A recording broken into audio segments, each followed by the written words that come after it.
BMW 218i M Sport 1.5 auto tahun 2021. Kereta dah cantik, cat dah baru, condition semua okey lagi, tak ada masalah.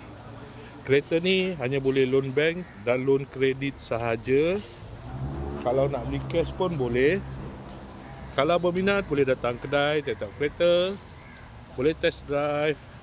Kereta ni accident free, boleh jalan jauh, tak ada masalah. Jom kita tengok bahagian dalam. Kereta ni ada warranty 1 tahun.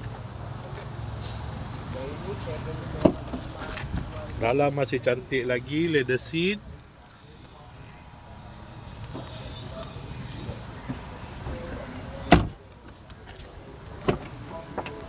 Kereta ni guna push start button. Aircon semua okey lagi. Aircon sejuk.